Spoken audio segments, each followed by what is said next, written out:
बोलायचं याचा उद्देश ठेवून खोटी विधानं केली जात आहे, दिशाभूल केली जात आहे।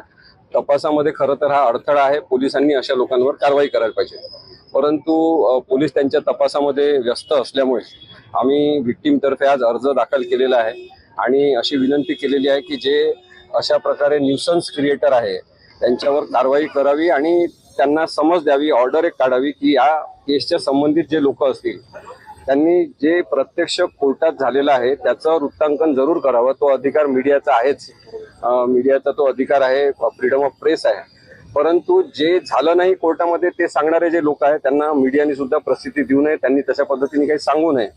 दुसरं काही राजकीय लोक जे आहेत ते अत्यंत बेताल अशी विधानं करत आहेत। आता खरं बेताल विधानं करणारे राजकारणी कोण आहेत असं आपण म्हटलं तर कदाचित बोटावर मोजण्या एवढेच लोक उरलेले आहेत आणि त्यामुळे सगळेच जण बेताल बोलायला लागले आणि ते सुद्धा बलात्कार झालेल्या मुलीबद्दल जी न्यायासाठी इथे उभी राहिलेली आहे हिमतीने, तिची हिंमत तोडण्यासाठी जे काही वक्तव्य केले जातात ते सुद्धा चुकीचे आहे। जे राजकीय नेते आहेत किंवा इतर कोणी लोक आहेत ते केवळ सामान्य माणसं आहेत। निर्णय हा न्यायालयामध्ये होणार आहे, त्यामुळे त्या मुलीच्या सोबत उभं राहणं हे आवश्यक आहे विक्टीम म्हणून, आणि तिला कोणत्याही प्रकारचा त्रास होऊ नये याची काळजी घेतली पाहिजे। कारण की जे वक्तव्य केले गेले त्यामुळे त्या मुलीने आम्हाला सांगितलं, वसंतराव मोरेंना मला, की मला आत्महत्या करा वाटते, इथपर्यंत मला वाईट वाटत आहे।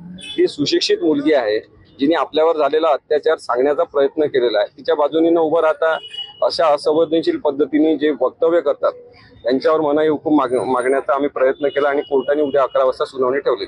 मेहरबान कोर्टापुढे ज्यावेळेस सगळी सुनावणी झाली, संशयित आरोपीला अटक केली तेव्हा 7,500 रुपयाचा विषय जो आहे तो कोर्टासमोर न मांडता काय त्या काही वकिलांनी थेट मीडिया समोर मांडला आणि त्यामुळे तरुणीची बदनामी होते।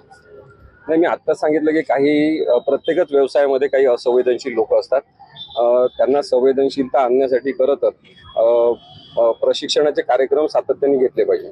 म्हणजे माझी आपल्या इथले पत्रकार संघाचे अध्यक्ष आहेत त्यांना सुद्धा विनंती आहे की त्यांनी पत्रकारांसाठी बलात्काराच्या केसेसचं रिपोर्टिंग करताना काय काळजी घ्यायची याच्याबद्दलचा वर्कशॉप घेतला पाहिजे।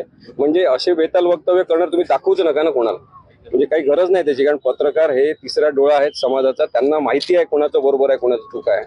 त्यामुळे कुणीतरी आपण वेगळं काहीतरी दाखवतो याच्या नादात त्या लोकांना महत्व देणं अशा खोटारड्या ते चुकीचं आहे। बिपिन सोबत तुम्ही अपियर होणार?